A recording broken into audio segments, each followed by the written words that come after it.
Fundagerðir fagráða lagðar fram á borgarstjórnarfundum og þá kemur oft einhver svona umræða þannig að formenn hafa oft verið til svara fyrir ýmis mál sem hafa átt sér stað í fagráðunum eins og velferðarráði, skóla- og frístundaráði og svo framvegis og það hafa líka oft komið kannski spurningar frá einhverjum borgarfulltrúum sem hafa verið að velta ýmsu fyrir sér sem hefur átt sér stað inn í þessum ráðum og þá hefur gefið svona tækifæri til að ræða það. Þannig maður auðvitað velti fyrir sér hvað áhrif þetta myndi hafa eins og núna þá erum við með mannréttindaráð þar sem að ef ég man rétt að þá er engin fulltrúi úr meirihlutanum sem er borgarfulltrúi. Þannig leið og kemur eitthvað hinga til umræðu sem að tengist mannréttindaráði að því sem fór fram þar að þá í rauninni er engin til svara eða til þess að útskýra hvað það er sem að fór fram á þessum fundi eða hvernig máli fór og svona geta útskýrt það nánar og það hefur oft verið mjög gott að hafa þessa formenn fagráða í borgarstjórn að því þá er oft hægt að bara upplýsa mál og koma í veg fyrir misskilning og leysa hlutina fljótt og auðveldlega en svo þetta höfum við heyrt ýmislegt að það hljóta að leggja niður mannréttindaráð, mannréttindaskrifstofu en það hefur ekkert komið opinberlega út það þannig að kannski er þetta ráð ekki að fara að taka til starfa þið getur bara leiðrétt mig ef það er rangt en þetta er dálítið svona þú veist þetta hefur alveg áhrif á umræðuna og þó að kannski þessi meirihluti sé ekki að fara að hugsa þannig að flestir fulltrúar þeirra séu sem sagt varaborgarfulltrúar það vissulega samt opnar þetta á það og alveg eðlilegt að sé manneskjan sem fari fyrir málinu sé kjörin borgarfulltrúi og við séum svona forgangsraða borgarfulltrúum til þess að taka ábyrgð í þessum málaflokkum og þannig að þessi breytingartillaga svona fer inn á það. Já.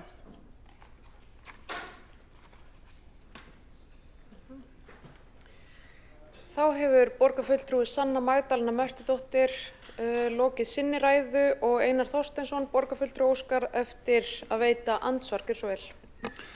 Forseti ágæta borgarstjórn, ég skil hvert borgarfulltrúin er að fara með þessari tillögu en ég held að við hljótum nú öll að sjá það er eiginlega alveg útilokað og afar ólíklegt í það besta falli að allir formenn ráða séu skipaðir varamönnum í borgarstjórn. Líkurnar á því eru náttúrulega bara engar. Við erum kjörin hérna til þess að sinna þessum störfum þannig að þetta eru alla jafna aðalmenn.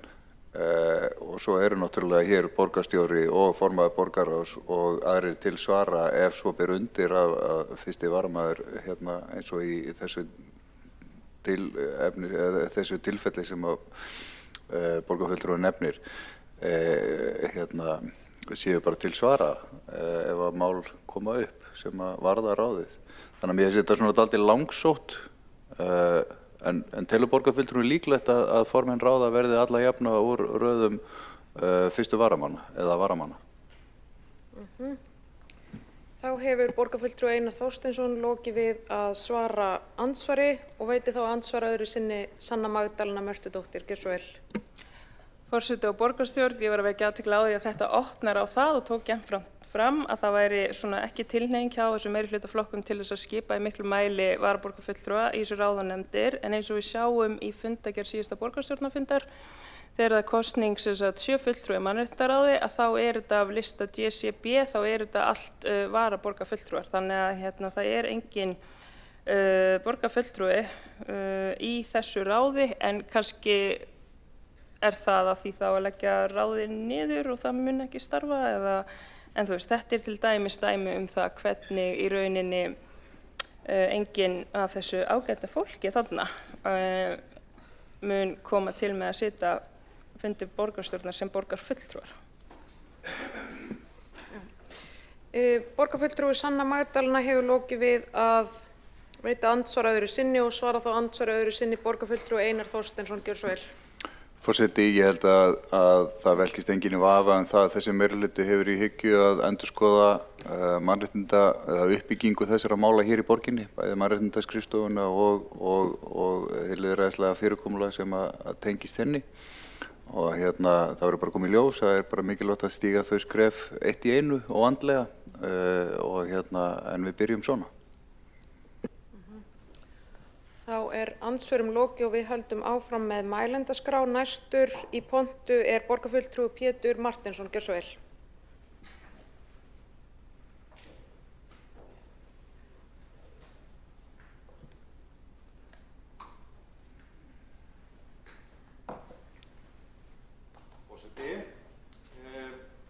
Við fögnum því að hafa fengið þessa kostnaðargreiningu við tillögu meirihlutans frá því í síðustu viku.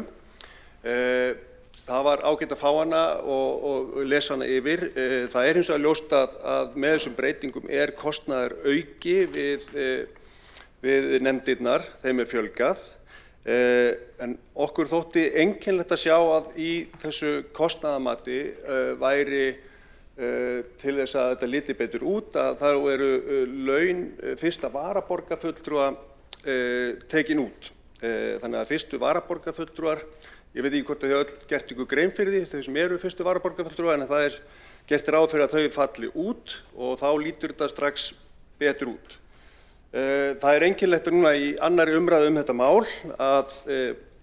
að við séum að skoða málið út frá gögnum, út frá tölum eitthvað sem við höfum ekki tekið til efnislegrar umræðu hér. Það hefur ekki verið tekið til efnislegrar umræðu að það að taka út laun annars eða fyrsta varaborgarfulltrúa. Ég vildi bara benda á þetta og vona að þetta verði ekki svona áfram. Þetta svona aðeins eins og Sanna kom inn á, borgarfulltrúi Sanna kom inn á áðan að það verið að tala mál. Það sko á að leggja niður mannréttindaskrifstofu og þess vegna séu bara varamenn núna inni í því ráði. Það verið betra að gera þetta allt í réttri röð. Takk fyrir. Þá hefur borgarfulltrúi Pétur Marteinsson lokið máli sínu og einn hefur óskað eftir andsvari. Það Hildur Björnsdóttir, borgarstjóri Gjörsöll. Forseti, ágæta borgarstjórn, ég þakka fyrir athugasemdirnar. Það kom fram hér hjá okkur við fyrri umræðu að það stendur til hjá nýjum meirihluta að fara ofan í saumana á launakerfi borgarfulltrúa. Við viljum að launin endurspegli betur það vinnuálag sem fólk undir, að álagsgreiðslur og laun endurspegli raunverulegt álag á vinnu borgarfulltrúa. Einn liður í því þetta greiðslur fyrir fyrstu varaborgarfulltrúa. Við erum ekkert að boða sérstaklega að þar verði felldar út, en það þetta mjög sérkennilegt og andlýðræðislegt og felur í sér töluverðan lýðræðishalla að litlir flokkar sem hafa kannski einn varaborgarfulltrúa fái viðkomandi hér á launaskrá, en stærri flokkar með 9 varaborgarfulltrúa, get nefnt dæmi einn slíkan flokk, fá jafnframt bara að nýta einn af sínum fulltrúum. Þrátt fyrir að fulltrúarnir sem þar á eftir koma hafi mjög sterkara lýðræðislegt umboð. Þannig að hér bara verið að teikna upp sviðsmyndir þar sem við könnum leiðir til þess að og munum í framhaldinu í nýjum stýrihópum hagræðingaraðgerðir kanna hvernig við getum látið laun borgarfulltrúa endurspegla betur raunverulegt vinnuálag og hvernig við getum leiðrétt þennan lýðræðishalla. Svo vil ég bara leiðrétta það rangt að þetta feli í sér kostnaðarauka eins og ég kom inn á í minni fyrri ræðu, þá felur niðurlagning stafræns ráðs í sér töluvert hagræði en við fækkun 2 stöðugilda sparast 38 milljónir króna á ársgrundvelli. Hildur Björnsdóttir, borgarstjóri hefur lokið við að veita andsvar og einn borgarfulltrúi hefur óskað eftir að veita... Já. Við höldum þá áfram með mælendaskrá og næst upp í pontu Líf Magnúsdóttir, borgarfulltrúi Gjörsöll.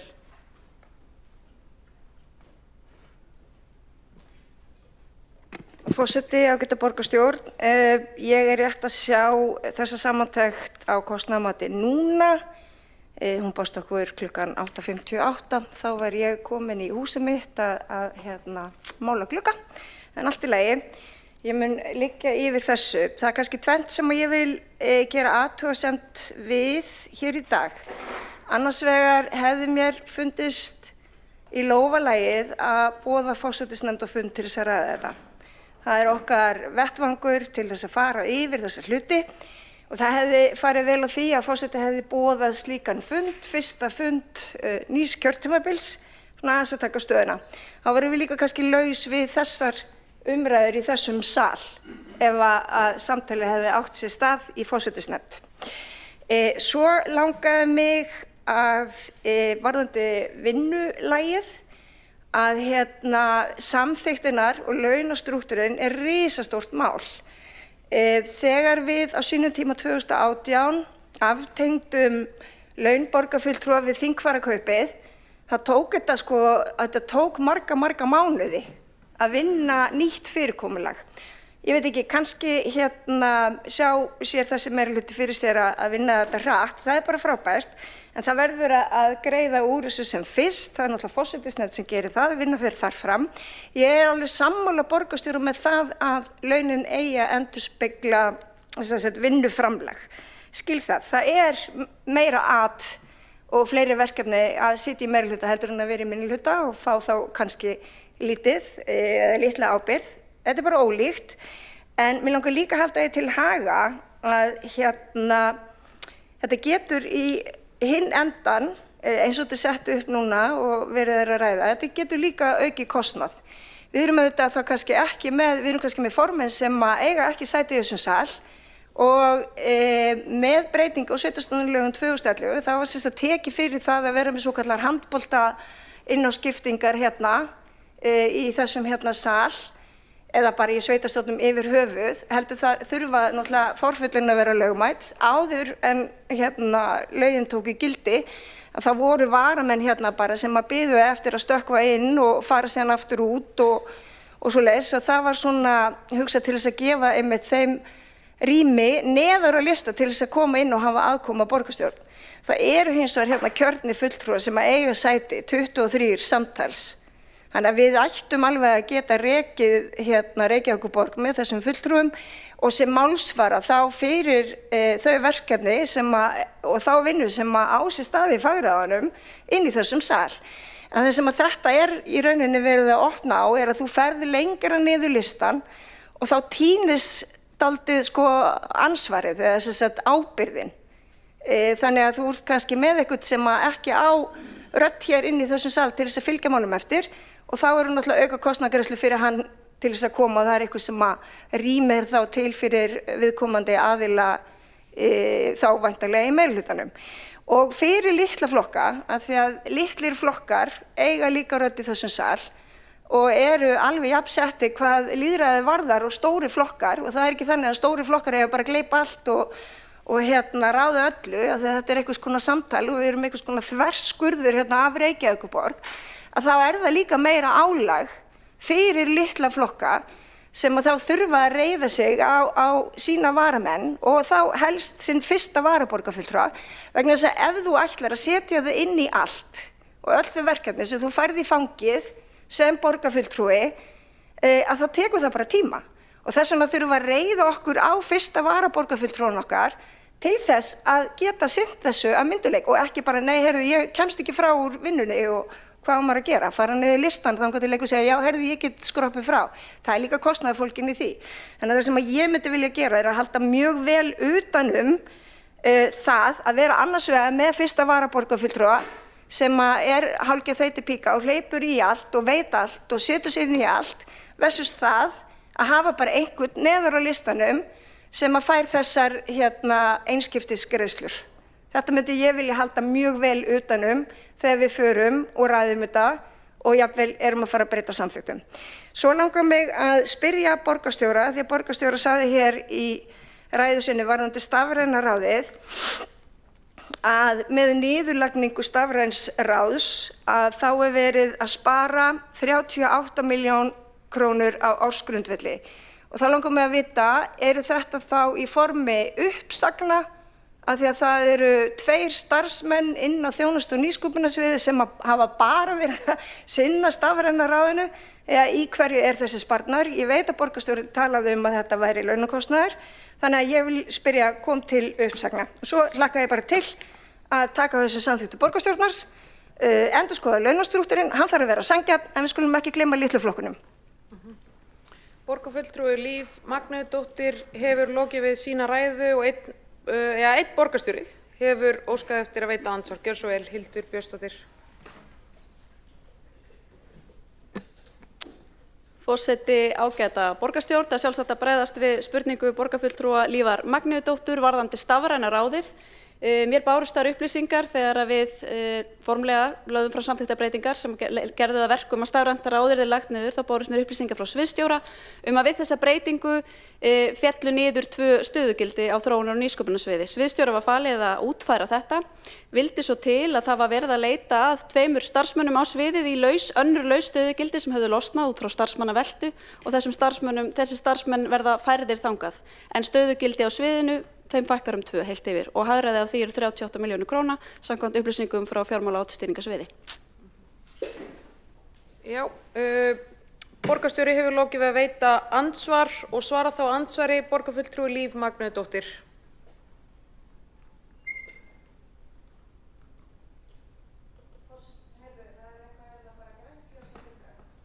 Já, það komið þetta. Forseti,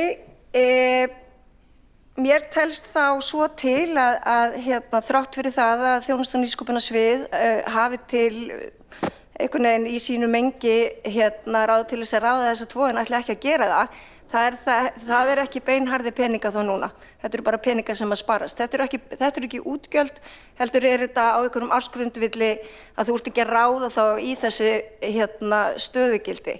Þannig að ég myndi gjarnan vilja ef að við erum í rauninni að fara í hagræðingu og einhvers konar sparnað að þá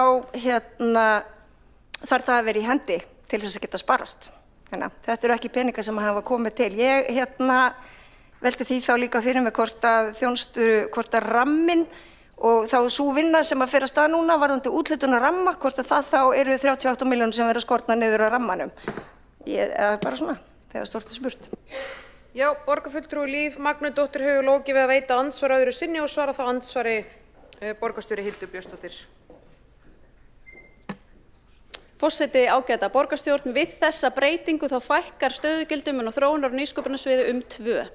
Við það skapast hagræði í rekstri sviðsins sem nemur 38 milljónum króna á ári hverju og mun hafa áhrif á fjárhagsáætlun næsta árs, sannarlega. Þá eru andsvörum lokið og við höldum áfram með mælendaskrá. Næstur í pontu Skúli Helgason, borgarfulltrúi, gjörðu svo vel.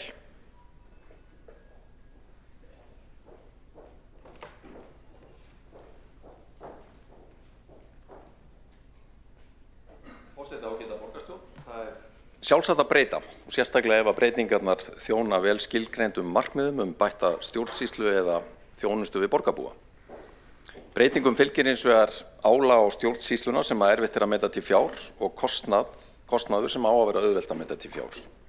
Við í Samfylkingunni lögðum til á síðasta borgarstjórnarfundi fyrir viku síðan að unnið í kostnaðarmat á tillögunni stjórnkerfisbreytingar og reiknuðum með að fá það með góðum fyrirvara fyrir þennan fund.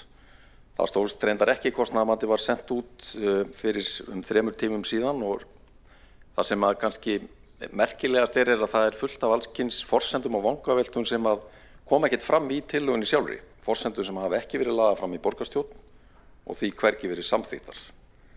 Það er auðvitað furðulegt og vekur fleiri spurningar en það svarar. En ég vil líka og aðalega koma hér upp til þess að velta vöngum yfir því hvers vegna við erum að fara í þessar breytingar. Í þessari tillögu stjórnkerfisbreytingu sem við erum að fjalla og felur í sér skipan 3 nýrra ráða og niðurlagningu 1 er engin rökstyðningu fyrir því hvers vegna verið er að breyta. Það er ekki stakt orð það hvorki í tillögunni né greinargerðinni með henni. Það finnst mér vera merkilegt og aðfinnsluvert og eina sem við höfum úr að móða eru í rauninni getgátur, kenningar eða tilgátur. Ég ætla að nefna hér 3, þær kunna að vera mun fleiri, mögulega tilgátur orsakirnar. Fyrsta tilgátan er fræðilega sú að það sé einfaldlega ekki ástæða til þess að rökstyðja þessar breytingar því þær séu svo augljóslega frábærar að þurfi ekkit að hafa það fleiri orð. Það liggi einfaldlega í augum uppi að þær muni leiða til mun betri stjórnsýslu í borginni, framfara og almennar gleði. Það er gaman ef sagt væri, en ég reyndar finn ekki alveg innblásturinn fyrir þessari tilgátu eða hugljómun, en kannski kemur það síðar. Tilgáta 2 geti þá verið svona. Meirihluti 9 er fullur af metnaði til þess að blása til sóknar í viðkomandi málaflokkum, til dæmis menningarmálum, með auknum fjárframlögum eða skýrum nýjum aðgerðum sem munu leiða til umbóta og framfara. Ég tek hérna menninguna sem dæmi, bæði því ég hef mikinn áhuga á þeim málaflokki en líka með vísan í orð borgarstjóra hér í fyrri umræðunni fyrir viku af hverju væri verið að stofna sérstakt menningaráð. Nú hefur meirihlutin ekki sýnt mikið á spilin þar, en við sjáum þó á nýjum verkefnalista sem að birtur var fyrir viku síðan að það er ákveðnar vísbendingar hvert skal haldið. Í þeim verkefnalista er ekki mikið að finna menningamál, ég held að það séu 3 aðgerðir af 190 sem að tengjast menningu. Ágætar fyrir sinn hatt, vil ég segja, svo það komi skýrt fram, en að mínum mati kallar enginn þeirra á það að menningar- og íþróttaráð sem er tiltölulega nýstofnað formlega verði klofið í tvennt með tilheyrandi kostnaðarauka, 2-földun funda, annarri aukavinnu og sannarlega meira álagi fyrir nýstofna menningar- og íþróttasvið sem að var forresten sett á fót fyrir örfáum misserum síðan, rúmum 3 árum. Það svið fór í gegnum mikið breytingaferli fyrir þessum stuttatíma síðan þegar menningar- og ferðamálasvið og íþrótta- og tómstundasvið voru sameinuð í eitt, einmitt til þess að spara fjármuni og nýta betur samlegð í rekstri sviðana. Sameina menningar- og íþróttaráð tók síðan til starfa fyrir rúmu ári síðan í janúar 2025. Núna er árið 2026 og sem sagt rúmu ári síðar er allt stokkað upp á ný án nokkurs rökstuðnings og maður hlýtur að spyrja sig hvers vegna er það gert. Ekkert í verkefnalistanum styður við þá aðgerð. Þar er ekkert róttækt sem knýr á það að ný sameina ráð verði aðskilið á ný. Nú síðan er fræðilega hægt að hugsa sér tilgátu 3 orsakir þessar skipulagsbreytinga og ef að fyrir tilgáturnar 2 eigi ekki við. Og ég verð að játa að sú tilgáta hefur oftar heyrst síðustu daga eða síðustu vikuna, en hún er einfallega svo að ástæðan fyrir þessum stjórnkerfisbreytingum sé svo vandræðaleg að það sé í raun og veru ekki hægt að segja frá henni opinberlega. Samkvæmt þessari kenningu er tilgangur stjórnkerfisbreytingana einfallega sá að finna borgarfulltrúum meirihlutans nægilega marga valdastóla sem formenn fagráða. Ég er sammála því, þessi tilgáta þolir varla dagsljósið og er eiginlega ekki prenthæf. Og er það kannski ástæða þess að það er engin ástæða prentuð í gögnin sem að við höfum með tillögunni. Spyr sá sem ekki veit. Forseti, ágæta borgarstjórn. Það er sjálfsagt og eðlilegt að nýr meirihluti í borgarstjórn vilji gera breytingar á stjórnkerfi borgarinnar. Það er eins og sérkennilegt að ráðast í breytingar án nokkura greiningar eða yfirlýsts tilgangs. Hvaða markmiðum eiga þessar breytingar að þjóna? Hvernig eiga þær að bæta stjórnsýslu borgarinnar, rekstur málaflokkana, þjónustu við borgarbúa, efla menningu eða lífsgæði íbúana? Þar skilar meirihlutin auðu og í því ljósi er erfitt að styðja þennan leiðangur með öðru en góðum óskum. Þær koma sannarlega frá mér og kannski tilvitnun í vinsalan sumarsmell. Vonandi skemmtið ykkur vel. Já, borgarfulltrúi Skúli Helgason hefur lokið máli sínu og borgarstjóri Hildur Björnsdóttir hefur óskað eftir því að veita andsvar, gjörðu svo vel.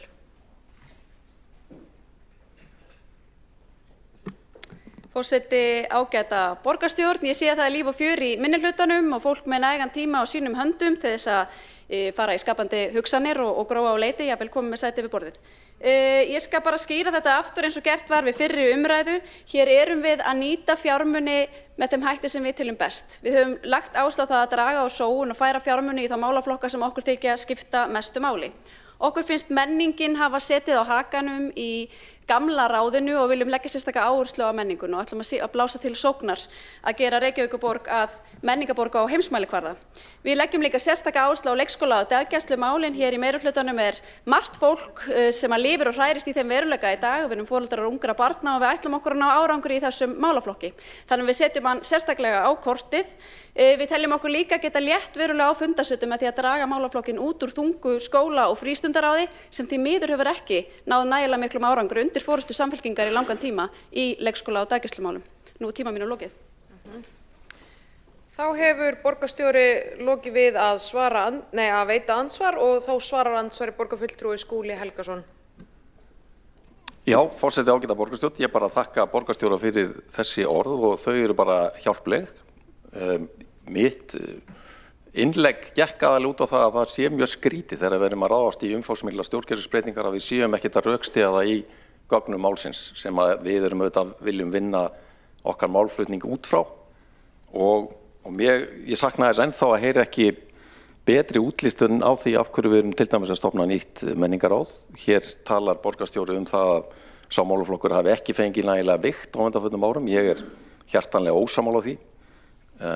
Við höfum þvert á móti einmitt auki framlög til menningamála í borginni undanfarin ár, sérstaklega í gegnum það að styrkja sjálfstæða geiran, sjálfstæða listamenn og hópa sem eru algjörlega nauðsynlegir upp á að við séum með kraumandi menningarlíf í borginni og þar höfum við hækkað framlögin í menningarsjóð eða pottin okkar þrívegis bara á síðasta kjörtímabili eftir langvarandi rýrnun þar á undan. Borgarfulltrúi Skúli Helgason hefur lokið við að veita andsvar öðru sinni og svara þá andsvari öðru sinni borgarstjóri Hildur Björnsdóttir. Forseti, ágæta borgarstjórn, ég get nú ekki tekið undir með borgarfulltrúa Skúla Helgasyni að þessar nefndabreytingar feli í sér umfangsmiklar stjórnkerfisbreytingar eins og hann segir í sífellu. Hér ekki verið að breyta fyrirkomulagi sviða eða stjórnkerfinu sjálfu, við erum að breyta henni pólitíska umhverfi, við erum að setja hugðarefni okkar á dagskrá, við ætlum okkur að ná meiri árangri með menninguna í borginni og ég get nú bara sagt ykkur það vegna þess að borgarfulltrúi Skúli Helgason telur að sameina ráð hafi náð miklum árangri fyrir menninguna í Reykjavík. Ef þið bara upplifðuð viðbrögðin frá menningarsamfélaginu í Reykjavík við því að stofnað hafi verið sérstakt menningaráð, þá mynduð þið sjá og skilja að menningin upplifir að hún hafi verið undir í samkeppni við íþróttirnar í sameinuðu ráði. Við ætlum að setja menninguna á kortið, við ætlum að ná árangri í leikskóla og daggæslumálum og við sjáum enga ástæðu til að hér sé starfrækt sérstakt stafrænt ráð. Það getur heyrt undir borgarráð, af því hlýst mikið hagræði sem við getum notað í þá málaflokka sem skipta okkur mestu máli. Þá andsvörum lokið og við höldum áfram með mælendaskrá. Næst í pontu Silja Sóley Birgisdóttir, borgarfulltrúi, gjörðu svo vel.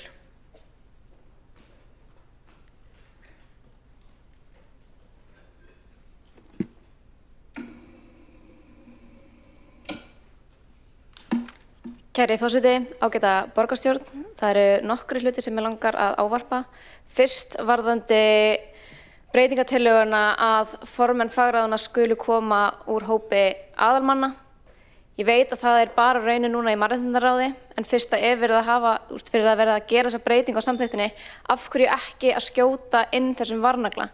Þið eruð að opna á möguleikann að það eru bara varaborgarfulltrúar sem eru formenn, af hverju ekki að tryggja að formenn ráðanna séu aðalmenn? Líka umfram þetta kjörtímabil að hafa þetta bara með í samþykktinni, þess vegna leggjum við þetta til.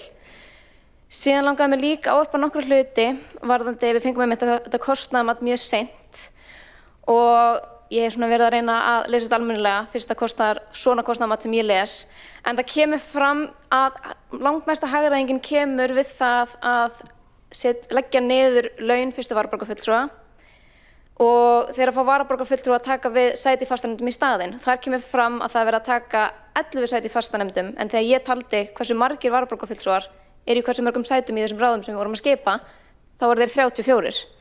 Það má leiðrétta mig ef ég hef lesið þetta eitthvað vitlaust, en mér finnst eitthvað smá bjagað við þessa tölu. Síðan vil ég líka bara benda á, og kannski bara til að hafa til umhugsunar, hver ásýndin af því að vera að hleypa svona mörgum varaborgarfulltrúum inn. Við erum með 5 ráð þar sem meiri hluti fulltrúana eru varaborgarfulltrúar. Við erum með mannréttindaráðið sem alfarið skipað varaborgarfulltrúum fyrir utan borgarfulltrúa Steinunni Gyðu og Guðjónsdóttur. Við erum með íþrótta- og útivistarráð, skólafrístundaráð, velferðarráð, menningaráð. Ég vil líka taka það fram að skólafrístundaráð og velferðarráð eru ein umfangsmestu sviðin okkar og meiri hlutin varaborgarfulltrúar.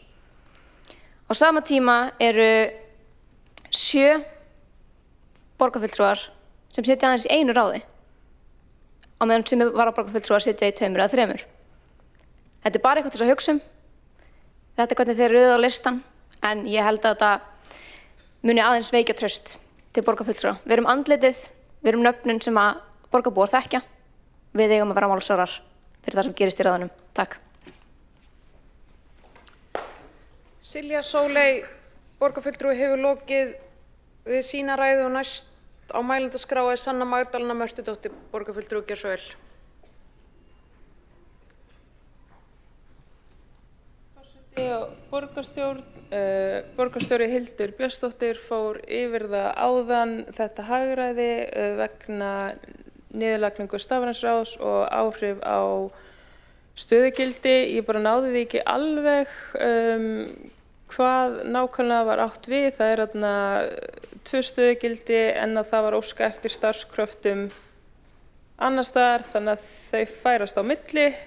Það væri bara fínt ef við getum fengið þetta alveg skýrt fram. Ég áttaði mig ekki alveg á því hvað felst í þessu. Það er hagræði, en samt einhvern veginn var verið að óska eftir störfum til að þau geti farið annað.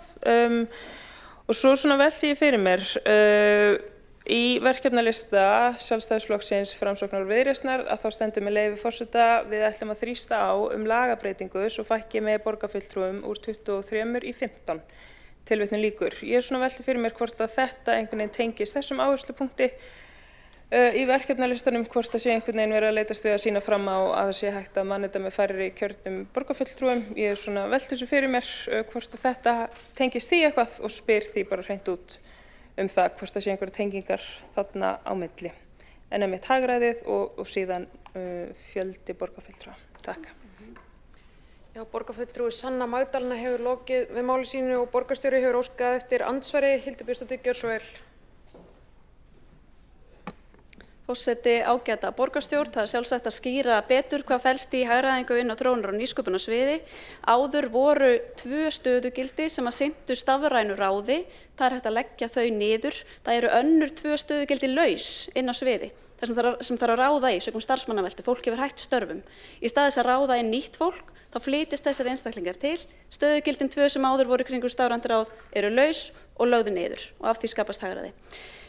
Varðandi fækkun borgarfulltrúa þá er það sannarlega að stefna þessa meirihluta að skora á þingið og ríkisstjórnina að breyta sveitarstjórnarlögum til að heimila okkur fækkun borgarfulltrúa. Þetta tengist því ekki og slík breyting myndi almennt taka gildi á nýju kjörtímabili þar á eftir. Borgarstjóri Hildur Björnsdóttir hefur lokið við að veita andsvar. Já. Og Sanna Magdalena, borgarfulltrúi, svarar nú andsvari.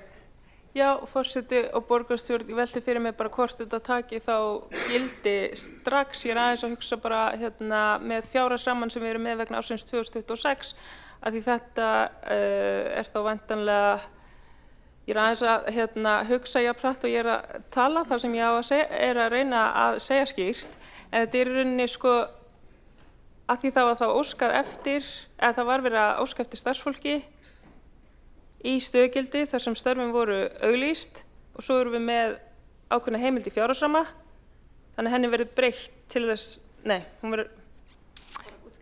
Já, ok. Borgarstjóri ætlar að veita andsvar öðru sinni. Gjörðu svo vel, Hildur Björnsdóttir.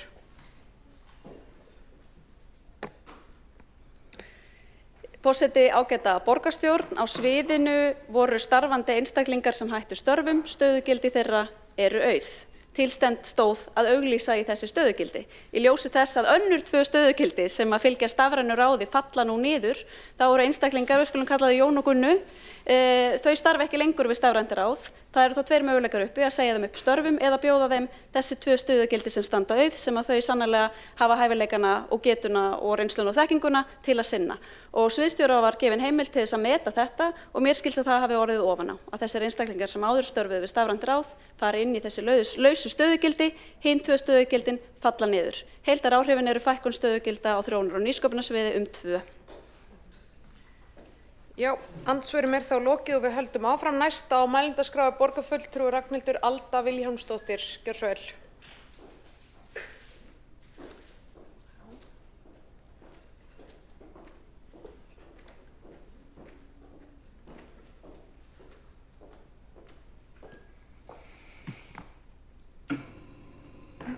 Ágæti forseti og borgarstjórn, ég hef svo gaman að því að hlusta á ræður minnihlutans. Fyrsta lagi var alltaf að ræða borgarfulltrúan Skúla alveg frábær. Skúla, hvers son er hann aftur? Þór Helgason, hún var frábær, hún var ógeðslega fyndin. En það sem ég er svo gaman að er allt íhaldið sem maður heyrir í þessum ræðum. Rosa mikið íhald, við erum að halda í hlutina eins og þeir voru þegar við réðum. Höldum þeim eins. Og ég bara kann að meta gott íhald, en mér finnst að vera orðið svolítið afturhald, svona afturhaldsblær á þessu hjá okkur frekar en íhald, en ég styð alltaf gott íhald. Þannig að maður þarf að senda þekkja munin. En staðreyndin er svo að við í raun og veru skuldum þessum minnihluta bara engar greiningar, skuldum þeim ekki neinar greiningar. Þetta eru breytingar sem að við ræddum í símann við okkar kjósendur þegar við hringdum mörg þúsund símtöl, 10.000 símtala, það voru að ræða þessa hluti við kjósendur og kjósendur voru bara mjög hrifnir af þessu. Svo hrifnir af þessu að við náðum 9 borgarfulltrúum, svo hrifnir af þessu að Viðreisn stóð sig gífurlega vel og svo hrifnir af þessu að Framsókn tók bara góðan sprett þarna í loka vikunni. Þannig að ég ætla bara að segja það að kjósendur hafa talað, það er ekki afturhald í þeim, þeir eru bara mjög hrifnir af þessum breytingum og við erum bara hér til þess að vinna fyrir fólkið í borginni, kjósendur. Ég er svo ánægð með þetta endilega hendið ansvör. En auðvitað eins og ég sagði hérna fyrir viku, mér finnst það sérlega komískt að borgarfulltrúarnir hérna í minnihlutanum sé að gagnrýna fjölgun ráða sko. En á sama tíma finnst það mjög mikilvægt að fjölga fólkinu í ráðunum sem að, þú veist, og við samþykktum það vegna þess að við erum að reyna að vera liðleg. Nákvæmlega eins og við samþykktum það að gera fjárhagslega greiningu á þessu því það var bara góð hugmynd. Þannig að ég bara segi þetta alltaf fellur sjálft sig, hvað viljið þið? Þú veist, viljið þið færri nefndir og þó ekki fólkið í ráðinn og nefndirnar? Eða viljið þið fleiri nefndir og fleira fólk? Ég átta mig ekki alveg á því hvað er verið að kalla eftir. Kannski bara kalla eftir að hafa hlutina eins og þeir voru. Kannski. En við ætlum ekki að gera það. Við erum að breyta til og við vorum kosin til þess. Og bara höfum það að hreinu, það er ekki verið að skipta upp sviðunum, þetta er ekki umfangsmiklar stjórnkerfisbreytingar, það er verið að setja sérstaka áherslu á þessi málefni vegna þess að leikskólamálin voru í algjörum ólestri og menningin var bara eins konar afgangsstærð fyrir síðasta meirihluta og það var bara mikil ákall eftir því að taka þessi ráði sundur frá starfsfólki menningarinnar og fólkinu sem starfar í menningunni í borginni. Og bara fyrir utan svona sérlega vini síðasta meirihluta sem er hverju mjög fínt fólk, þá var líka bara óánægja með það hvernig öldrunarráð bara bútaði sundur af síðasta meirihluta og við ætlum að setja öldrunarmálin á oddinn. En af því að fólk hefur hérna miklar áhyggjur af þessu með varaborgarfulltrúna, varaborgarfulltrúar skuli hérna sitja í nefndum og kannski verði formenn nefnda, hræðilegt. Afsakið, greiði hvers á Þorvaldur Davíð að gjalda hérna, ég veit það ekki. En allavega, þá er svolítið áhugavert að skoða þetta vegna þess að fram til 2018 þegar að borgarfulltrúum var fjölgað, voru hér mikið til varaborgarfulltrúar í nefndum. Þannig að í sögulegu ljósi hefur það verið venjan. Og síðustu 8 ár raun og veru eru sko undantekningin. Þannig að það er ekkert sem að bendir endilega til þess að þetta fyrirkomulag sem tíðkast hefur síðustu 8 ár hafi leitt af sér meiri árangur fyrir íbúa. Það var ekki gerðin greining á því. Ekki þegar menn gátu ráðið og gert greiningar, þá var ekki kallað eftir greiningum. En það mætti eins og alveg færa rök fyrir því gagnstæða að það hafi nefnilega ekki borið sérlega góðan árangur fyrir íbúa. Og nákvæmlega eins og lengst af var menningarnefndin aðskilin íþróttamálunum og ef við ætlum að taka þetta bara í sögulegu ljósi þá bara voru meiri framfarir í menningarmálum í Reykjavík á þeim tíma en hafa verið síðustu 8 ár. Þannig að ég bara segi hér sko eins og ég er nú gefin fyrir, í mér býr mikið íhald en ekki afturhald. Og ég bara bið ykkur kæru borgarfulltrúar minnihlutans að láta af afturhaldi, allt í lagi að vera íhald, en við skulum alveg vera opin fyrir breytingum og hætta þessu væli. Takk. Já, borgarfulltrúi Ragnhildur Alda hefur lokið við sína ræðu og 2 hafa óskað eftir að koma í andsvar. Það er fyrst borgarfulltrúi Líf Magnúsdóttir, gjörðu svo vel. Forseti, heyrðu, já, mér finnst nú þessi sperringu vera óþarfi. Ég held að við eigum að halda okkur við málefni hérna í þessum sal og vera málefnaleg. Hér er minnihlutinn að koma á framfæri sjónarmiðum sínum varðandi þessar breytingar. Ég held og tel að borgarfulltrúar hér séu bara mjög opni fyrir alls konar samtali og eru kannski bend á það að það hefði átt að taka þetta upp í forsætisnefnd svona að því að við erum borgarstjórn og lýðræðislega kjörin. Og öll eigum við eitthvert erindi, þannig að ég bara, við skulum varast eitthvað svona skítkast. Ég sló borgarstjóri tóninn og sagði að hún sæi fyrir sér að það væri meira samstarf borgarfulltrúa á milli. Þetta væri ekki svona klift og skorið minnihluti meirihluti og mér finnst að Ragnhildur Alda Vilhjálmsdóttir borgarfulltrúa eigi að taka það til sín. Ég held að við ættum að forðast allan valdhroka í þessum sal, vinna þetta dálítið saman og svo langar mig bara að gefa borgarfulltrúnum heilræði. Það þarf sterk bein til að þola góða daga.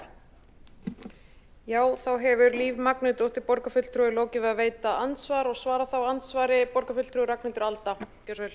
Já, ágæti forseti. Sko, ég bara hjó eftir því að mælendaskránni að hér voru margar ræður frá borgarfulltrúum minnihlutans og mér langaði bara ekki að skilja mitt eftir. Þannig að ég ákvað að fara upp enda kosin til þess.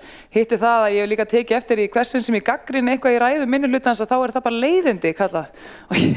Og það var svo fyndið líka vegna þess að það var ein ræða en að það sem að vera að væna borgarstjóra og borgarfulltrúa meirihlutans bara allskyns bara ómaklega hluti og það mátti bara ekki svara því. Þú veist, ég meina, það var svolítið sakaleg, mér fannst þetta frábær ræða hjá Skúla Þóri Helgasyni en hún var frábæra því að það var smá biti í henni og ýmsar væningar skulum við segja. En allavega, það verður nú að vera þannig að mann megi svara því sem manni þykir vera kannski svaravert í öðrum ræðum frá borgarfulltrúum minnihlutans og ég bara veit ekki hvert við værum komin ef að maður ætti bara steinalda kjafti og segja ekki neitt, maður bara brosa hér í þessum sal. Já, borgarfulltrúi Ragnhildur Alda hefur lokið við að svara andsvari og veiti þó andsvar öðru sinni borgarfulltrúi Líf Magnúsdóttir. Forseti, já, nú ég auðvitað bara borgarfulltrúa að bregðast við ræðu Ragnhildar Öldu Vilhjálmsdóttur borgarfulltrúa og ég upplifði ákveðin hæðnistón í henni og mig langaði bara að benda auðvitað kemur frá góðum stað, að benda borgarfulltrúnum á kannski að skrúa aðeins niður í hæðnistóninum og hlusta á röksemdafærslur borgarfulltrúa hér í þessum sal. Og svo var líka annað sem að ég myndi gjarnan vilja bregðast við úr ræðu borgarfulltrúans og það hvernig metum maður framfarir í menningarmálum og ber saman við stöðuna núna. Mér liggur forvitni á að vita það. Já, borgarfulltrúi Líf Magnúsdóttir hefur lokið við að veita andsvar öðru sinni og svara þá andsvar öðru sinni borgarfulltrúi Ragnhildur Alda. Gjörðu svo vel. Já, ágæti forseti, ég náttúrulega get ekki stjórna fyrir upplifun fólks af ræðum mínum og þótt að það mun ekki ætlun að vera með einhverja hæðni en þá ég þetta afskaplega fyndin og það náttúrulega mikil baggi að bera að vera fyndin, sko. Hitt hins vegar það að kannski mætti bara einmitt gera góða greiningu á því að hversu mikið var gert fyrir menningamálin fyrir tíma þessar breytingar þegar varamenn sátu þannig í menningarráði og það var bara sér ráð, við getum alveg gert það. Ég held að það sé bara ágætis hugmynd sko, en ég bara mæli með því að minnihlutinn komi með slíka tilhögun. Já, borgarfulltrúin hefur þá lokið við að veita að svara andsvar öðru sinni og það næsta andsvar, það Silja Sóley Birgisdóttir, borgarfulltrúi Gjörðu svo vel. Já, mér langar bara að orpa nokkuð hluti sem að borgarfulltrúi Ragnhildur Alda sagði upp í pontu. Fyrsta lagi, ég vil bara hvetja þig að gæta alhæfingar. Ég hef ekki gagnrýnt fjölgun ráða og ég hef þvert á móti fagnað því. Ég hef gagnrýnt fjölda varaborgarfulltrúa sem í ráðunum og það bara eitthvað fyrir eitthvað til að hugsa. Þeir eru með fullt af fólki og stór hlutfall þeirra eru varaborgarfulltrúar og þetta var bara eitthvað til að hugsa og síðan á líka bara eftir að fá svör varðandi raunverulegan kostnað við að fá varaborgarfulltrúa í fastanefndir. Þetta eru ekki 11 sæti, þetta er ekki svona 11 varaborgarfulltrúar sem eru að taka sæti, þannig það má endilega svara því. Minnihlutinn hefur spurt margar mjög góða spurningar, sérstaklega hvað varðar kostnað og varðandi fyrirkomulag og ábyrgð og það er eðlilegt að minnihlutinn tekur meira til máls varðandi tillögur meirihlutans af því að meirihlutinn búinn að funda tillögur meirihlutans og síðan komum við á borðinu. Þannig það mjög eðlilegt að við tölum meira. Þegar minnihlutinn kemur tillögur, þá munum þið tala meira. Takk. Borgarfulltrúi Silja Sóley Birgisdóttir hefur lokið við að veita andsvar og svara þá andsvari borgarfulltrúi Ragnhildur Alda. Gjörðu svo vel. Já, ágæti forseti, það alveg rétt að ég hef tekið eftir því að þessi ágæti fulltrúi sósíalista hér til fyrirmyndar að mörgu leyti og ég þarf alveg að nefna það oftar í ræðum að ég sé ekki beina hlutum til hennar. Hitt hins vegar, og þið ættu nú öll að taka það til ykkar, þið hinn, Nei, ok, sko. En málið sko, þetta þannig að fólk gerir mér ýmsar ræður og mínar ræður verða misgóðar, ég og stundum verða alveg frábærar og stundum finnst ykkur alls ekkert góðar og ég get ekki stjórna fyrir upplifun ykkar af mínum ræðum, það bara því miður ekki hægt. Hitt eins og það komi vissulega fram margar góða spurningar og það ekkert sem segir hér að þær hafi ekki átt að koma fram og ekki nefndi ég það heldur og ég bara ánað að fá þær. Ég hins var kannski aðalega að svara einni góðri ræðu að mínu mati, þannig að þetta ekki allt sem ég segi á við heldur alla fulltrúa minnihlutans. En það samt alveg áhugavert svona sálfræðilega að segja að það hafi verið upplifun fólks. Hitt eins og það að ég hlýt að mega tala líka þótt að þið talið meira, það ekki? Já, borgarfulltrúi Ragnhildur Alda hefur lokið við að svara andsvari og veiti þá andsvara öðru sinni borgarfulltrúi Silja Sól, ekki svo vel. Forseti ágæta borgarstjórn, ég var ekki að segja að þú ætti ekki að taka til máls, mér finnst mjög eðlilegt að meirihlutinn taki líka til máls varðandi sína tillögur, en ég var bara að taka undir það sem að einmitt ágæti borgarfulltrúi Líf Magnúsdóttir sagði varðandi tón og hvernig orðræðan beinist gegn minnihlutanum og þrátt fyrir að þú hafi verið ætlað að benda á bara litla hluti, þá talar það í heildarmynd og það verður þá ásýndin varðandi bara allan minnihlutan í heild sinni hjá öllum ræðunum og þess vegna var þér bent á að halda því til haga. Já, borgarfulltrúi Silja Sóli hefur lokið við að veita andsvara öðru sinni og svara þá andsvara öðru sinni borgarfulltrúi Ragnhildur Alda. Já, forseti. Þetta reyndar alveg frábært fyrir mig. Ég að fá rosalega góða endurgjöf af upplifun fólks í minnihlutunum af ræðunum minni og ég ekki að móti því að fá slíka endurgjöf. Mér finnst það frábært.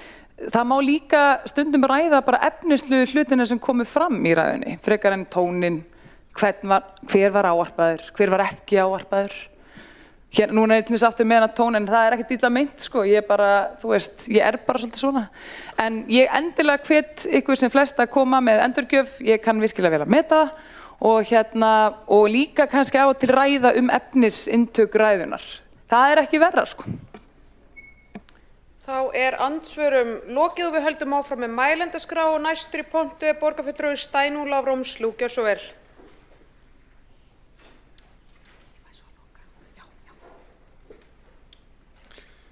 Forseti, borgarstjórn, við fengum í morgun skjal með fullt af tölum og ég starffræðingur af mennt og fagna því að fá töluleg gögn til að skoða. Ég hef bara gaman af því og vil þakka fjármála- og áhættustýringarsviði fyrir þeirra framlag með kostnaðarmati en við eigum það til að treysta tölum of mikið.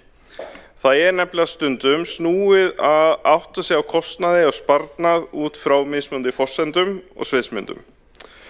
Og við sjáum í kostnaðarmatinu að það gert ráð fyrir rúmlega 9 milljón króna hagræði í því að varaborgarfulltrúar taki sæti í fastanefndum í stað þess að borgarfulltrúar geri það. En forseti, hér gert ráð fyrir að engin borgarfulltrúi fái svokallað þriggjanefnda álag fyrir að vera í 3 eða fleiri fastanefndum. En þar sem við kusum einmitt í þessi ráð fyrir viku síðan, þá liggur fyrir að það eru 5 borgar- og varaborgarfulltrúar sem eru einmitt í 3 eða fleiri fastanefndum. Mínir útreikningar sýna fram að sparnaðurinn verði tæplega 6 milljóna ári og það munar þá 3 milljónir þannig á milli. Og hugsanlega meirihlutin hérna að boða enn eina breytinguna byggð á forsendum sem hvergi hafa verið ræddar að afnema þetta álag í heild sinni. En það kemur ekki fram í gögnunum eins og aðrir borgarfulltrúar hafa bent á. Og forseti, þetta verður verra. Því þessari samþykkt eru engir varnaglar á því hvernig á að skipa í ráð og nefndir. Við sjáum að það eru fagráð sem eru skipið núna á meiri hluta varaborgarfulltrúa og ef þetta verður tekið til hins ýtrasta, þar sem borgarfulltrúar taki einungis sæti í einni fastanefnd eða 2 í flokki 2 og varaborgarfulltrúar taki öll hinn sætin í staðinn, þá sjáum við fram á mögulegan 150 milljón króna kostnað. 150 milljónir forseti. Og ég ekki að segja að þetta muni fara alveg á versta veg. En ég hræddur að meirihlutinn hafi ekki hugsað mál sitt til enda og því raunverulegur kostnaður einhvers staðar á milli þessara talna. Og ég endurtek frá 9 milljón króna sparnaði í 150 milljón króna kostnaði. Og þegar að þetta tekið saman með þeirri staðreind að mesta hagræðingin sem kemur fram í kostnaðarmatinu ekki hluti af tillögunni sem við erum að ræða hérna í dag, þá verður niðurstaðan bara óreiða. Og forseti, þessar breytingar eru vanhugsaðar og það þarf að endurskoða þær með öll gögnin á borðinu. Takk. Já, borgarfulltrúi Stein Ólafur Rómslú hefur lokið sinni ræðu og við höldum áfram með mælendaskrá og næst hér upp í pontu Heiða Björg Hilmisdóttir, borgarfulltrúi, gjörðu svo vel.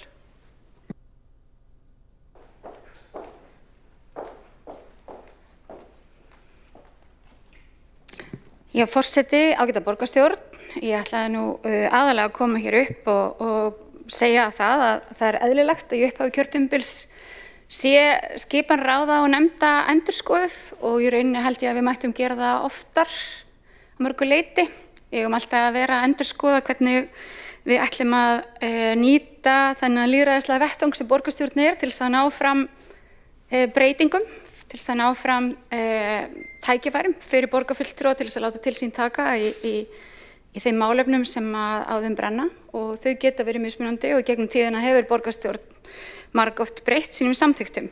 Hins vegar tekið undir að það hefði verið mjög, með borgarfulltrúa Lífu Magnúsdóttur, það hefði verið mjög gott ef þessi umræða hefði átt sér stað kannski frekar í forsætisnefnd, þar sem að ég efast að það séu margir þarna úti sem eru að hlusta á þessar umræður okkar nefndaskipan, kannski ekki alveg svona upphafi kjörtímabilinu sem að margir sáu fyrir sér, en engu að síður þá bara gott að við eigum hér hreinskipti samtali þetta. Og mér langaði að þakka fyrir þessa kostnaðargreiningu sem fengum í morgun, sem mikilvægt að átta sig svolítið á rammanum hvað áhrif þetta hefur. Lýðræðið auðvitað kostar, það væri auðvitað mjög ódýrt að hafa enga borgarstjórn og enga borgarfulltrúa og engin ráð og enga nefndir. Það sem betur fyrir enginn að leggja það til. Við erum bara að reyna að finna leið, ef ég skil fulltrúa meirihlutans rétt, til þess að láta þetta ekki kosta meira. Og ég held að það hljóta að vera hægt að finna út úr því. Hins vegar kannski ætti það ekki að vera okkar markmið. Að mörgu leyti þurfum við að vera óhræddari við að endurskoða hvernig við vinnum. Ég held að í upphafi nýs kjörtímabils bara mjög hollt að hugsa hvernig tölum við saman, hvaða orð notum við og hvaða tón notum við og ætlum við að vera einni borgarstjórn og allir að hjálpast að og virkilega að reyna að hlusta á sjónarmið annarra og móta góðar stefnur eða ætlum við að setja ykkur í svona hægri og vinstri hluta eða meiri eða minni hluta eða þessir eru vinir og hinn eru óvinir. Mér langar bara að hvetja ykkur öll til þess að einhvern veginn reyna að detta ekki ofan í það. Vegna þess að það er miklu skemmtilegra og miklu árangursríkara að vera í borgarstjórn ef við náum að tala saman, hlusta á sjónarmið annarra sem hafa kannski allt aðra reynslu, allt aðra þekkingu og koma oft bara þá, ef þú leyfir þér að hlusta, kannski bara með bestu hugmyndirnar og betri hugmyndir heldur en að þér hefði nokkurn tímann dottið í hug. Þannig mig langar að hvetja okkur til þess og ráðið sem að við Ragnhildur Alda Vilhjálmsdóttir borgarfulltrúi sátum nú í þar sem að við leyfum okkur að hlusta og ágreiddum mestallt í sameiningu með öllum atkvæðum langbesta ráðið vegna þess að þá fékk fólk líka að ákveða og Sanna Magdalena Mörtudóttir hérna þetta líka og margir fleiri borgarfulltrúar sem eru ekki lengur með okkur. Þannig nú smá ábyrgð á okkur hérna sem erum líka búin að vera áður að kannski koma aðeins inn með opnum hug og ég þakka bara fyrir þessar breytingar, þessar kostnaðargreiningar á þessum breytingum. Ég tek alveg undir, ég skil ekki alveg markmiðið en ég gerir ráð fyrir að því sem eru meirihluta hafi legið yfir því. Mér langar líka bara, þegar maður að gera svona, þá kannski þurfum við að meta árangur þess. Við þurfum kannski að hugsa hvernig ætlum við að meta árangurinn á þessum breytingum. Og svo líka annað sem að maður hefur hugsað og kannski kemur aðeins í framhaldi af því ræðunni sem ég hélt hérna síðast, að stundum finnst mér að borgarstjórn haldi okkur borgarfulltrúum uppteknum í að móta stefnur og svo kannski árangurinn af þeirri stefnumótun, árangurinn af því sem við erum að gera. Ég held að væri gaman ef við getum einhvern veginn í sameiningu reynt að finna betri leiðir til þess að meta og mæla árangurinn af okkar vinnu. Því það mikilvægt fyrir borgarbúa og maður finnur það þegar maður kemur úr kosningabaráttu, það mikilvægt fyrir borgarbúa að finna virkilega að það skiptir máli að þeir kjósa. Að þeir kjósa einhvern og þeir finna að það skiptir máli. Og það kannski eitthvað sem er líka annað svona verkefni sem ég hefði gaman að takast á við á þessu kjörtímabili. Að við einhvern veginn svona sýnum að svo vinna sem hér fer fram, sem bara mjög merkileg og mikilvæg, að hún virkilega skili einhverju og breyti og við séum tilbúin til þess að hlusta og veita aðhald bæði öðrum pólitísku kjörnum fulltrúum en ekki síður þetta eftirlit með framkvæmdinni sem við eigum að hafa. Þannig að ég hef engar sérstaka skoðanir á því nákvæmlega hvernig þið hafið ákveðið að skipa í þessar nefndir. Ég heyri að þið ætlið ekki að gera það þannig að þetta kosti meira og ég heyri að þið eru búin að hugsa þetta. Það væri gaman að vera aðeins meira inn í því en ég skil vel og ég vona bara okkur gangi vel að láta þetta virka vel og að við sýnum hvort öðru virðingu og verðum svolítið til fyrirmyndar hérna í borgarstjórn af því að við höfum tækifæri til þess og það bara svo miklu skemmtilegur og árangursríkara okkur tekst á. Já, borgarfulltrúi Heiða Björg hefur lokið máli sínu og næst á mælendaskrá Líf Magnúsdóttir, borgarfulltrúi, gjörðu svo vel.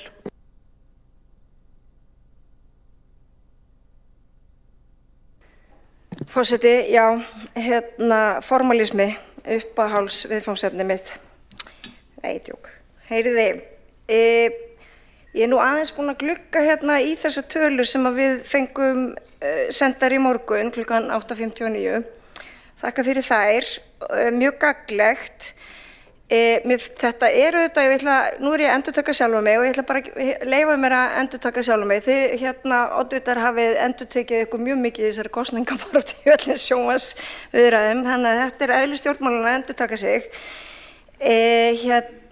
Mér finnst þetta að vera viðfangsefni forsætisnefndar og þetta bara ákveðin töflufundur sem að verður að taka í forsætisnefnd. Af því að ég skil það að Sjálfstæðisflokkurinn vilji minnka báknið og ná þá einhverju samlegð og sparnaði og ég meina, nú ég vinstri sinni kona, ég kann samt alveg að fara með fé. Það er ekkert þannig að maður sé vinstri sinnaður og kunni ekki að fara með fjármuni almennings, svo ég segi það. En hérna samt staðan svo að það margt fálmkennt. Hérna erum við að leggja niður eitt ráð, stafræna ráðið, og fækka þá formanni þar og þá þeim aukagreiðslum. En hins vegar í hinn endan verið að búa til 3 ný ráð. Það öldungaráð og það leikskóladagæsluráðið. Og í rauninni verið að taka við skulum bara segja að það sé verið að búa til menningaráð eða það verið að búta þetta allt niður. Þannig að það verið að búa þá til í kerfinu 3 ráð með 3 formönnum. Og það mínus 2 ráð með þá 2 formönnum. Þannig að það ekki verið að draga saman, það verið að auka. Svo það varðandi mannréttindaráð, því við kusum hérna mannréttindaráð og hér hefur það verið boðað að leggja niður mannréttindaskrifstofu og jú, það bara eitthvað pólitísk stefnumörkun. Ég bara ósammála því vegna þess að það minnsta skrifstofa borgarkerfisins, svo ég nefni það. Það í rauninni þau fagmál eða það sem að löggjafinn segir að sveitarstjórnir eiga að gera, það allt inn á þessari skrifstofu og nú búið að boða það að setja samráðsnefnd fatlaðs fólks inn á umhverfis- og skipulagssvið. Það þarf auðvitað ykkur að sinna þessum verkefnum, svo ég haldi því líka til haga. Við erum auðvitað með jafnréttismálin, lögum samkvæmt, við eigum að sinna því, sveitarstjórnir eiga að sinna því. Við erum hérna með samráð við eldra fólk, lögbundið. Og öllum þessum verkefnum á mannréttindaskrifstofu að sinna. Og þegar við tókum hérna á köldum vetradegi við stjórn borgarinnar, þessi 5 flokkar, þá vorum við alveg að velta þessu fyrir okkur hvernig við getum náð einhverju samlegð af þessum lögbundnum verkefnum en líka spara penning. Og þá settum við þessa málaflokka undir mannréttindaráð. Þetta auðvitað samtal, þetta auðvitað svona lýðræðisráðið okkar. Þannig að hér hefur ekki heldur, sko, bara til þess að halda því til haga, að þó þú leggir eitthvað niður, þá fara verkefnin ekki og þau kosta. Það þarf ykkur að sinna þeim, það þarf ykkur að halda utan þessu verkefni, þannig að sparnarum við það verður kannski ekki, ég hef ekki sinni ná tölur sparnarum við það.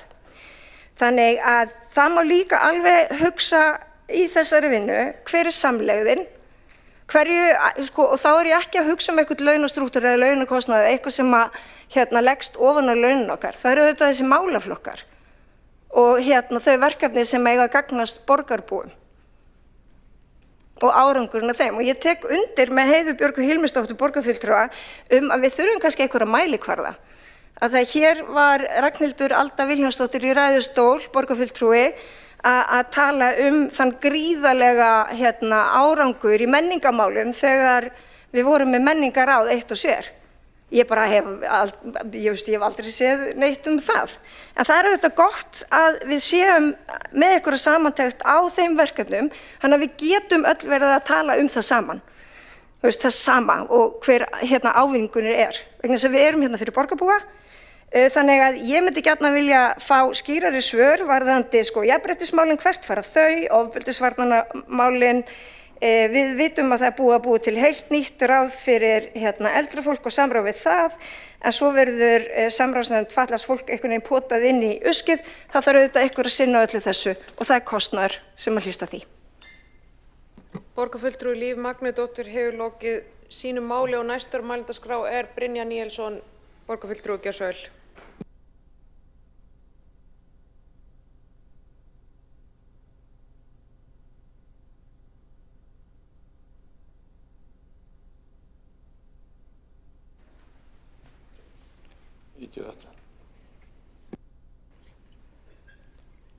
Forseti, borgarstjóri og borgarfulltrúar.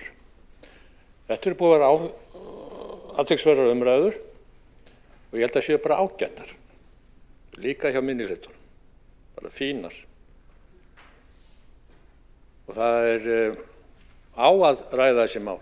Þau skipta máli, við erum að fara með almannafé, það skiptir allt miklu máli. Og ég mun ekki hæðast að neinum, enda ekki þekktur fyrir það. Og ég tek bara undir ýmislegt sem hefur verið sagt minnihlutunum. Þetta allt eðlileg áhyggjuefni.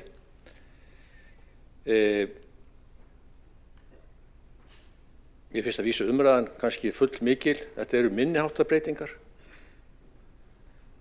Gefur ekki alveg tilefni til þess að vera með svona mikla umræðu. Þetta allt komið fram. Við þekkjum þessi sjónarmið. En það eitt af því að nú misti ég Líf frá mér sem vinstri og kann að fara með peninga, sem líka talsverð nýmæli. En þetta samt mikilvægt að taka þessa umræðu. Ég bara ánægður með þessa umræðu. En það eitt varðandi sem ég vildi fjalla ræðu Lífar var það að það auðvitað rétt að við þurfum öll að virða réttindi sem eru hér stjórnarskrárbundin, eins og jafnrétti og annað. Það þarf ekki sérstakt ráð fyrir það. Við erum öll bundin að því, í sama hvað nefnd við erum, sama hvað fagráð við erum, að taka tillit til þeirra réttinda sem fólk hefur. Það alveg óþarfi að búa til sérstakt ráð að mínu viti, eða nefnd, sem einhvern veginn þvert yfir allt. Það í raun og veru ekki hlutverk sem slíkt, heldur þurfum við bara öll að fara að lögum, sem ég held að sé bara afar mikilvægt fyrir okkur öll að hugsa það alltaf, í öllum okkar störfum, að fara eftir lögum og ekki síst réttindum fólks, sama hvað við erum að gera. Takk fyrir umræðuna. Já, borgarfulltrúi Brynjar Níelsson hefur lokið máli sínu og næst á mælendaskrá og síðasti borgarstjóri Hildur Björnsdóttir Gjörsöl.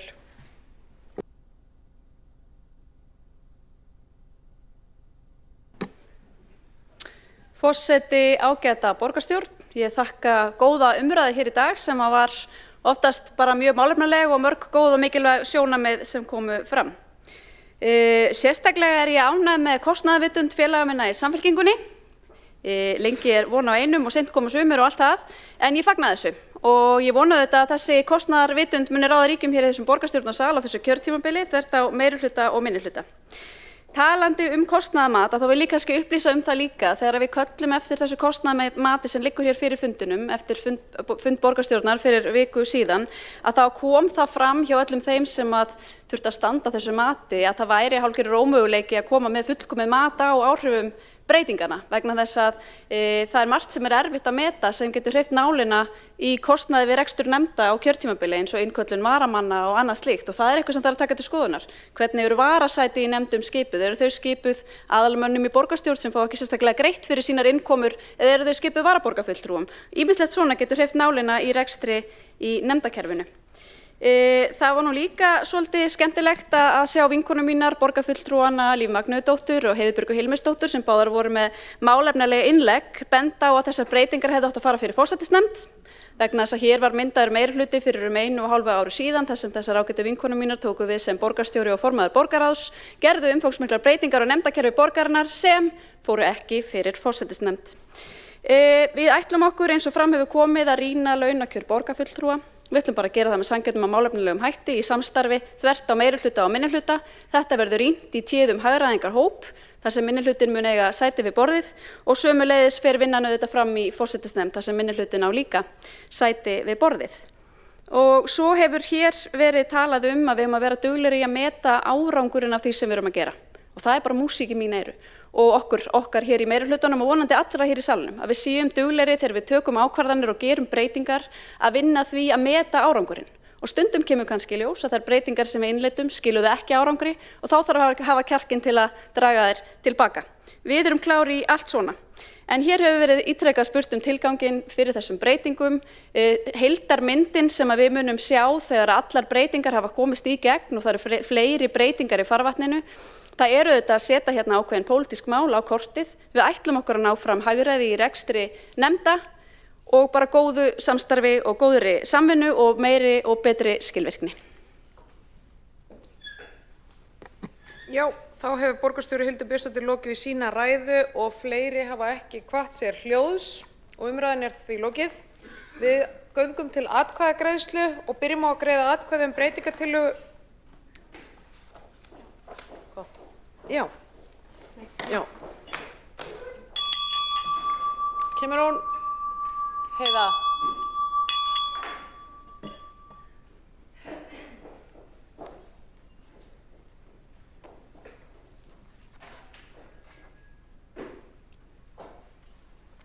Já, þurfa ekki allir að vera. Ok.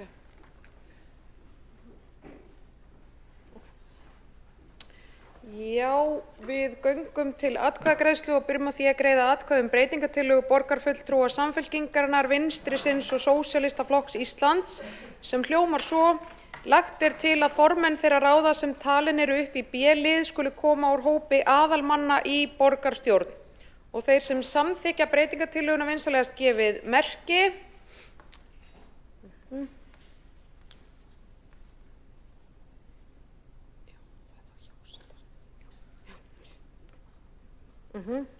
Og þeir sem á móti kunna vera.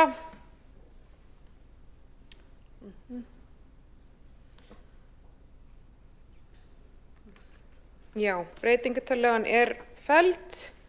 Það sem sagt með 12 atkvæðum. 8 samþykktu, það var Vinstrið, Sósíalistaflokkurinn og Samfylkingin og Miðflokkur situr hjá. Og við greiðum þá atkvæði upphaflegu tillöguna. Og þeir sem samþykkja tillöguna vinsamlegast gefið merki.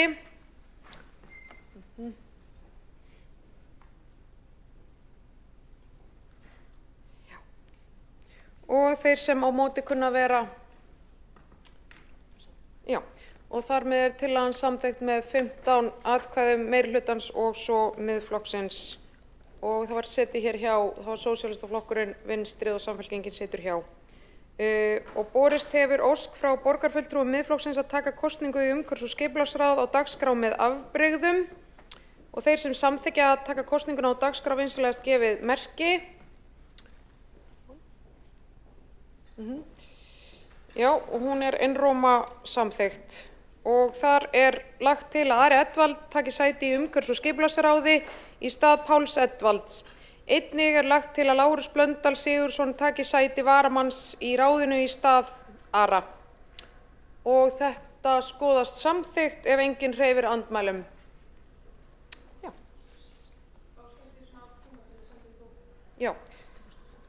Já, forseti tekur örstutt fundarhlé fyrir bókanir.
Á ég að lesa bókun?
Gott fólk, við ætlum að klára bókanir til að geta klára þennan fína fund. Það eru bókanir sem á eftir að lesa og ég ætla að biðja Sönnu Magdalenu að lesa sína bókun fyrir hönd vinstri sinns. Gjör svo vel.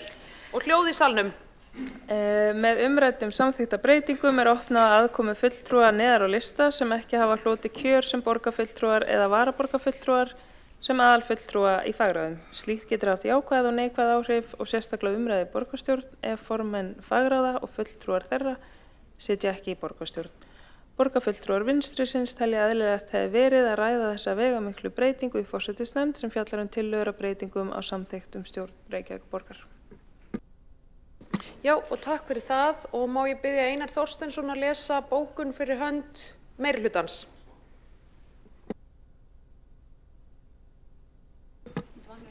Forseti ljúft og skylt.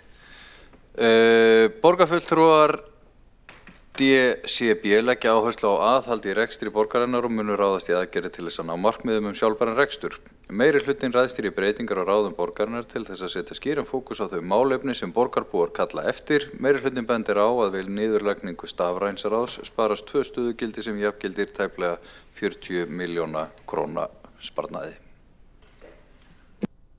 Já, takk fyrir það. Eru fleiri bókanir sem ekki hafa heyrst eða sést? Nei. Þá ætla ég að slíta fundi. Klukkan 13:26. Já, áður en við slítum fundi, þá var hér ein jómfrúarræða í dag og það var Brynjar Níelsson. Við færum þér bara mikið þakklæti og flott, takk fyrir góða ræðu. Já, þetta eru þau viðbrögð sem við bjuggumst við. Þá fundi slitið og klukkan 13:26.